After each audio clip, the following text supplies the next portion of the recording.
माँ खो गई। एडजस्ट करना सीखो धैर्य। कितना माँ, कितना एडजस्ट करूँ, कब तक? आप नहीं जानती आपके पीछे कह चुप्पी साध ली। तुम्हें समझना होगा धैर्य। कब तक सब मुझे ही समझना होगा। क्या मुझे कोई कभी नहीं समझेगा? नया माहौल है, तुम बाहर से आए हो, अपनी जगह बनानी पड़ती है।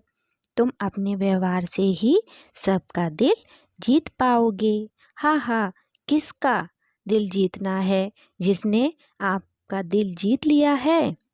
तड़ाक, माँ ने गुस्से से एक तमाचा रसीद कर दिया। इतनी बदतमीजी, ऐसे तो तुम कभी नहीं थे। आप भी तो ऐसी नहीं थीं, कहकर धैर्य ने आंसू पोंछे लिए और अपना दर्द अपने अंदर समेट चुपचाप जाकर सो गया। माँ के दिल में कसक सी रह गई। बहुत देर तक उसके पास बैठी सिर पर हाथ फेरती रही। क्या हो गया रे आजकल तुझे? क्यों ऐसी बातें करने लगा है? माफ़ कर दे, पता नहीं ये हाथ कैसे तुझ पर। तू भी तो कभी ऐसा नहीं था, हमेशा अपनी माँ के साथ खड़ा रहा है। तो आज क्या हुआ? उसे लाड लड़ाती, ना जाने कब नींद के आगोश में चली गई। धैर्य, चलो उठो बेटा। स्कूल जैसे ही पिता ने आवाज़ लगाई, वो बिना किसी भाव के उनके पीछे चल दिया। स्कूल जाने और वापसी घर आने में उसका एक अलग ही व्यवहार नजर आता। माँ ने कई बार कोशिश की, पिता और बेटे में नज़दीकियाँ बढ़े, लेकिन दोनों की तरफ से कोई कोशिश नहीं थी। किस से शिकवा करे? अंत में धैर्य के व्यवहार से हर बार परेशान हो जाती।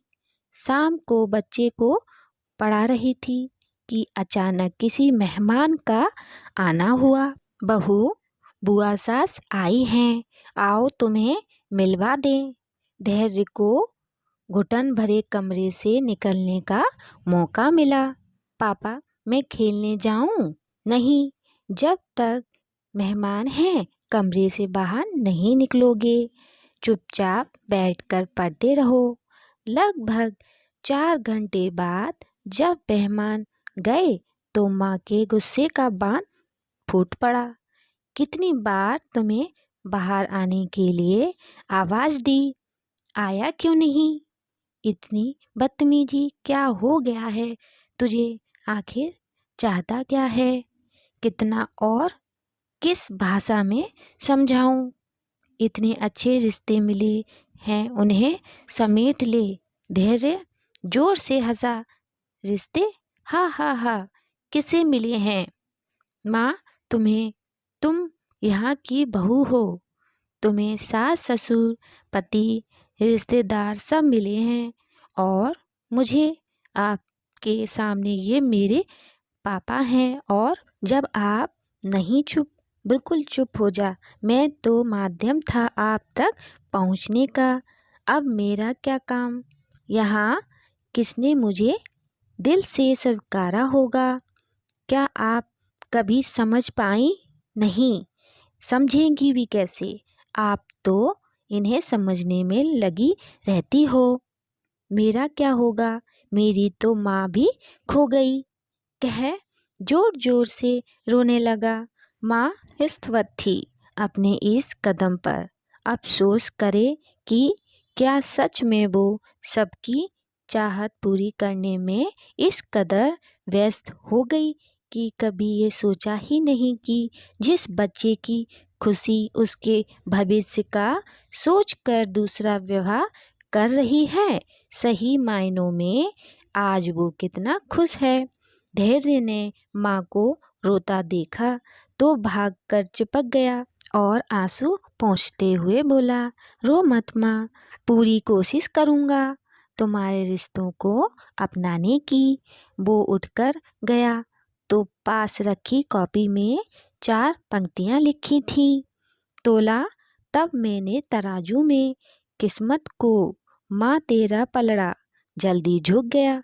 क्या कभी तूने सोचा ये किस्मत का मारा पहले से भी अधिक हल्का क्यों हो गया? असहाय माँ बस मन ही मन यही सोच पाई। जीवन एक बार मिलता है और हम भावनाओं में बहकर जल्दबाजी में निर्णय ले लेते हैं। क्यों हम नहीं समझ पाते कि किसी के असामान्य व्यवहार के पीछे कई वजह हो सकती हैं। अकेला रह जाने पर पुनः विवाह का फैसला शायद उचित था, लेकिन यदि बच्चे की वजह से मैंने ये फैसला लिया तो वो कितना खुश है, उसका भविष्य कितना सुरक्षित है, इसका ध्यान रखना भी तो मेरी ही जिम्मेदारी थी। सच ही तो कह रहा था, घर की बहू के साथ कई रिश्ते स्वतः ही जुड़ जाते हैं। जोड़ना है उस बच्चे को जिसके लिए सब अनजान है। आंसू पोंछ मन ही मन संकल्प लिया, अपने बच्चे के प्रति सारे फर्ज निभाऊंगी। उसके मन को पढ़ना मेरी जिम्मेदारी है, किसी और से अपेक्षा कैसी।